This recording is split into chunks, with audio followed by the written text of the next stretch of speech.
Hi friends, ಎಲ್ಲರಿಗೂ ನಮಸ್ಕಾರ. Amit blogs and cooking ಚಾನಲ್ಗೆ ತಮ್ಮೆಲ್ಲರಿಗೂ ಸ್ವಾಗತ. ನಾನು ಈ ದಿನ 10 ನಿಮಿಷದಲ್ಲಿ ಇನ್ಸ್ಟೆಂಟಾಗಿ ದೋಸೆ ಮಾಡಿ ತೋರಿಸ್ತಾ ಇದ್ದೀನಿ. ಈ ದೋಸೆ ಮಾಡೋದಕ್ಕೆ ಅಕ್ಕಿನೂ ನೆನೆಸೋದು ಬೇಡ, ಫರ್ಮೆಂಟೇಷನ್ನು ಮಾಡೋದು ಬೇಡ. ತುಂಬ ಇನ್ಸ್ಟೆಂಟಾಗಿ ಮಸಾಲೆ ದೋಸೆ ಥರನೇ ಮಾಡ್ಕೊಳ್ಬೋದು, ಅಷ್ಟೇ ಕ್ರಿಸ್ಪಿಯಾಗಿರುತ್ತೆ. ಬನ್ನಿ ಹಾಗಾದರೆ ಈ ದೋಸೆನ ಹೇಗೆ ಮಾಡೋದು ಅಂತ ನೋಡೋಣ.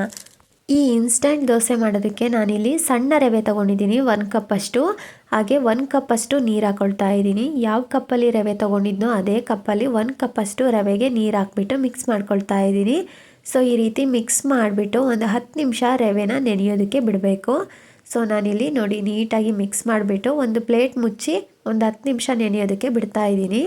ಹಾಗೆ ಇನ್ನೊಂದು ಬೌಲ್ಗೆ ನಾನು 3 ಕಪ್ಪಷ್ಟು ಚುರುಮುರಿ ಹಾಕ್ಕೊಳ್ತಾ ಇದ್ದೀನಿ. ಸೊ ಇವತ್ತು ಚುರುಮುರಿ ದೋಸೆ ಮಾಡಿ ತೋರಿಸ್ತಾ ಇದ್ದೀನಿ.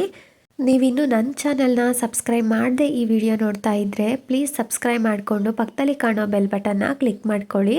ಸೊ ನೋಡಿ 3 ಕಪ್ಪಷ್ಟು ಚುರುಮುರಿ ಹಾಕ್ಕೊಂಡ್ಮೇಲೆ ಅದೇ ಕಪ್ಪಲ್ಲಿ ಅರ್ಧ ಕಪ್ಪಷ್ಟು ಗಟ್ಟಿ ಮೊಸರು ಹಾಕ್ಕೊಳ್ತಾ ಇದ್ದೀನಿ. ಈಗ ಮೊಸರು ಜೊತೆ ಚುರುಮುರಿನ ಮಿಕ್ಸ್ ಮಾಡ್ಕೊಳ್ಳೋಣ. ಮೊಸರಲ್ಲಿ ಚುರುಮುರಿ ನೆನ್ಕೊಳ್ಬೇಕು. ಸೊ ನೆಂದ್ಬಿಟ್ಟು ಚುರುಮುರಿ ಎಲ್ಲ ಮೆತ್ತಗಾಗಬೇಕು. ಸೊ ನೋಡಿ ಎಲ್ಲ ನೀಟಾಗಿ ಮೊಸರಲ್ಲಿ ಮಿಕ್ಸ್ ಮಾಡ್ಕೊಳ್ತಾ ಇದ್ದೀನಿ ಚುರುಮುರಿನ. ತುಂಬ ಅಂದರೆ ತುಂಬ ಚೆನ್ನಾಗಾಗುತ್ತೆ ದೋಸೆ. ನೋಡಿ ಮೊಸರಲ್ಲಿ ಮಂಡಕ್ಕಿನೆಲ್ಲ ನೀಟಾಗಿ ಮಿಕ್ಸ್ ಮಾಡ್ಕೊಂಡಿದ್ದೀನಿ. ಈಗ ಒಂದು 5 ನಿಮಿಷ ನೆನೆಯೋದಕ್ಕೆ ಬಿಡೋಣ. 5 ನಿಮಿಷ ಆದಮೇಲೆ ತೋರಿಸ್ತಾ ಇದ್ದೀನಿ ನೋಡಿ, ಮಂಡಕ್ಕಿ ಎಲ್ಲ ನೀಟಾಗಿ ನೆನ್ಕೊಂಡಿದೆ ಮೊಸರಲ್ಲಿ. ಸೊ ಇದನ್ನು ಮಿಕ್ಸಿ ಜಾರಿಗೆ ಹಾಕ್ಕೊಳ್ಳೋಣ. ಸೊ ನೋಡಿ ಮಂಡಕ್ಕಿನೆಲ್ಲ ಹಾಕ್ಕೊಂಡಾದ್ಮೇಲೆ ನಾವು ಇದಕ್ಕೆ ನೀರು ಹಾಕ್ದಲೇ ತರಿಯಾಗಿ ರುಬ್ಕೊಂಡು ಬರಬೇಕು. ಸೊ ನಾನಿಲ್ಲಿ ತರಿಯಾಗಿ ರುಬ್ಕೊಂಡು ಬರ್ತೀನಿ ನೋಡಿ. ಈ ರೀತಿ ತರಿಯಾಗಿ ರುಬ್ಕೊಂಡು ಬಂದಿದ್ದೀನಿ. ಈಗ ಮುಂಚೆನೇ 10 ನಿಮಿಷ ರವೆನ ನೆನೆಸಿದ್ದೆ ಅಲ್ವಾ, ಸೊ ಆ ರವೆನ ಈಗ ಮಿಕ್ಸಿ ಜಾರಿಗೆ ಹಾಕ್ಕೊಳ್ತಾ ಇದ್ದೀನಿ. ಸೊ ರವೆ ಎಲ್ಲ ಹಾಕಿದಾದ್ಮೇಲೆ ನಾನು ಇದಕ್ಕೆ ಸ್ವಲ್ಪ ಉಪ್ಪು ಹಾಕ್ಕೊಳ್ತಾ ಇದ್ದೀನಿ. ಹಾಗೆ ಒಂದು ಸ್ವಲ್ಪ ಸಕ್ಕರೆ ಹಾಕ್ಕೊಳ್ತಾ ಇದ್ದೀನಿ. ಹಾಗೆ 2 ಟೇಬಲ್ ಸ್ಪೂನು ಮೈದಾ ಹಿಟ್ಟು, ಹಾಗೆ 2 ಟೇಬಲ್ ಸ್ಪೂನು ಕಡಲೆ ಹಿಟ್ಟು ಹಾಕ್ಕೊಂಡು ಸ್ವಲ್ಪ ನೀರನ್ನ ಹಾಕ್ಬಿಟ್ಟು ಈ ರೀತಿ ನುಣ್ಣಗೆ ರುಬ್ಕೊಂಡು ಬಂದಿದ್ದೀನಿ ನೋಡಿ. ಈ ಥರ ನುಣ್ಣಗೆ ರುಬ್ಬಬೇಕು. ಸೊ ಈಗ ಒಂದು ಬೌಲ್ಗೆ ರುಬ್ಬಿರೋ ಮಿಶ್ರಣನ ಹಾಕ್ಕೊಳ್ಳೋಣ. ಸೊ ಇದನ್ನು ಒಂದು 5 ನಿಮಿಷ ನೆನೆಯೋದಕ್ಕೆ ಬಿಡಬೇಕು ಹಿಟ್ಟನ್ನು. ಸೊ ನೋಡಿ 5 ನಿಮಿಷ ಆದಮೇಲೆ ಓಪನ್ ಮಾಡಿ ತೋರಿಸ್ತಾ ಇದ್ದೀನಿ.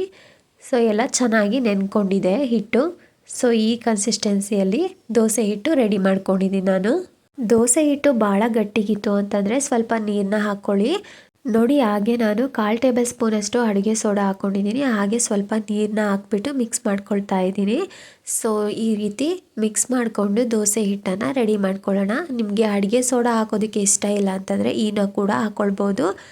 ಸೊ ನೋಡಿ ಈ ಥರ ದೋಸೆ ಹಿಟ್ಟು ರೆಡಿಯಾಗಿದೆ ದೋಸೆ ಮಾಡ್ಕೊಳ್ಳೋದಕ್ಕೆ. ತುಂಬ ಅಂದರೆ ತುಂಬ ಕ್ರಿಸ್ಪಿಯಾಗಿ ಬರುತ್ತೆ ದೋಸೆ ನೋಡಿ. ಈ ಅದಕ್ಕೆ ರೆಡಿ ಮಾಡ್ಕೊಂಡಿದ್ದೀನಿ ದೋಸೆ ಹಿಟ್ಟನ್ನು. ಈಗ ದೋಸೆ ಹಾಕಿಬಿಟ್ಟು ತೋರಿಸ್ತೀನಿ ಯಾವ ರೀತಿ ದೋಸೆ ಬರುತ್ತೆ ಅಂತ ನೋಡಿ. ಗ್ಯಾಸ್ ಮೇಲೆ ಹಂಚನ್ನ ಕಾಯ್ಲಿಕ್ಕೆ ಇಟ್ಕೊಂಡಿದ್ದೆ. ಸೊ ಈಗ ಹಂಚು ಕಾದಿದೆ. ಸ್ವಲ್ಪ ನೀರು ಹಾಕ್ಬಿಟ್ಟು ನಾನು ಬಿಸಿಯನ್ನು ಕಮ್ಮಿ ಮಾಡ್ಕೊಳ್ತಾ ಇದ್ದೀನಿ. ಯಾಕಂದರೆ ಹಂಚು ಬಿಸಿ ಇದ್ದಾಗ ದೋಸೆ ಹಾಕಿದರೆ ಚೆನ್ನಾಗಿ ಬರೋದಿಲ್ಲ. ಹಾಗಾಗಿ ಬಿಸಿ ಕಮ್ಮಿ ಮಾಡೋದಕ್ಕೋಸ್ಕರ ಸ್ವಲ್ಪ ನೀರನ್ನ ಹಾಕ್ಬಿಟ್ಟು ಒರೆಸ್ಕೊಂಡೆ. ಸೊ ಈಗ ದೋಸೆ ಹಾಕ್ಕೊಳ್ತಾ ಇದ್ದೀನಿ ನೋಡಿ. ನಾವು ಈ ಥರ ಮಾಡೋದ್ರಿಂದ ಫಸ್ಟ್ನೇ ದೋಸೆ ಕೂಡ ತುಂಬ ಚೆನ್ನಾಗಿ ಬರುತ್ತೆ, ಸ್ವಲ್ಪನೂ ಹಾಳಾಗೋದಿಲ್ಲ ದೋಸೆ ಹಾಕಿದಾಗ. ಸೊ ಹಂಚು ಜಾಸ್ತಿ ಕಾದಾಗ ಈ ರೀತಿ ಮಾಡ್ಕೊಳ್ಳಿ. ಸೊ ನೋಡಿ ಈಗ ದೋಸೆ ಹಾಕಿದಾದ್ಮೇಲೆ ನಾನು ತುಪ್ಪ ಹಾಕ್ಕೊಳ್ತಾ ಇದ್ದೀನಿ. ಸೊ ನೀವು ಬೆಣ್ಣೆ ಕೂಡ ಹಾಕ್ಕೊಳ್ಬೋದು ಅಥವಾ ಎಣ್ಣೆ ಕೂಡ ಹಾಕ್ಕೊಳ್ಬೋದು, ತುಪ್ಪ ಇಷ್ಟ ಇಲ್ಲ ಅಂತಂದರೆ. ಸೊ ಈಗ ಹಾಕ್ಬಿಟ್ಟು ನೋಡಿ ಈ ಥರ ತಿರುಗಿಸ್ಕೊಳ್ತಾ ನಾನು ಮೀಡಿಯಮ್ ಫ್ಲೇಮಲ್ಲಿ ಇಟ್ಕೊಂಡು ಬೇಯಿಸ್ಕೊಳ್ತಾ ಇದ್ದೀನಿ ದೋಸೆನ.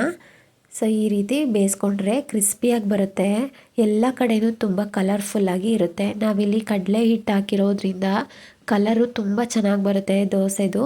ಹಾಗೆ ಸಕ್ಕರೆ ಕೂಡ ಹಾಕಿದ್ವಿ ಅಲ್ವಾ, ಕಲರ್ಫುಲ್ಲಾಗಿ ಬರುತ್ತೆ. ಸೇಮ್ ಹೋಟೆಲ್ನಲ್ಲಿ ಕ್ರಿಸ್ಪಿಯಾಗಿ ದೋಸೆ ಸಿಗುತ್ತೆ ಅಲ್ವಾ, ಅದೇ ಥರನೇ ಆಗುತ್ತೆ.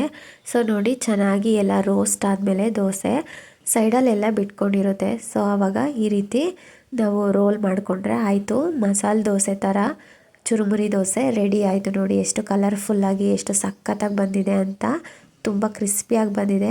ಈಗ ಇನ್ನೊಂದು ದೋಸೆ ಹಾಕಿಬಿಟ್ಟು ತೋರಿಸ್ತಾ ಇದ್ದೀನಿ ನೋಡಿ. ನಾನು ಈ ದೋಸೆನ ನಾನು ಕ್ರಿಸ್ಪಿಯಾಗಿ ಮಾಡ್ತಾ ಇಲ್ಲ, ನಾರ್ಮಲ್ ಆಗಿ ಸಾಫ್ಟ್ ದೋಸೆನ ಮಾಡ್ತಾ ಇದ್ದೀನಿ.